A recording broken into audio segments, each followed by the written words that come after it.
Welcome সকলকে আজকের শীর্ষ সংবাদ শিরোনাম দেখার জন্য।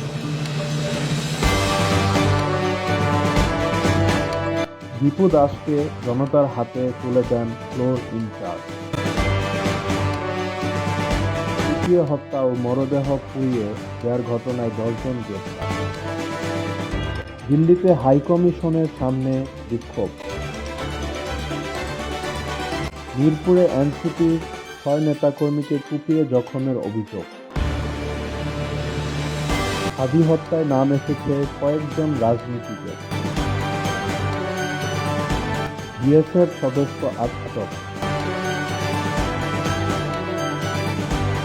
সীমান্তে বিএসএফ সদস্যকে ধরে ফেলল বিজিবি। সিসিটিভির হামলা আর সহ্য করবে না পাকিস্তান। হাসনাত আবদুল্লাহর বক্তব্যে জের, সীমান্তে হঠাৎ ভারতীয় সেনা। চিরনিদ্রায় শায়িত উসমান হাদি, স্মরণকালের সবচেয়ে বড় জানাজা। কলকাতায় বাংলাদেশকে ঘিরে কি হচ্ছে? বাংলাদেশের হাইকমিশনার রিয়াদ হামিদুল্লাহকে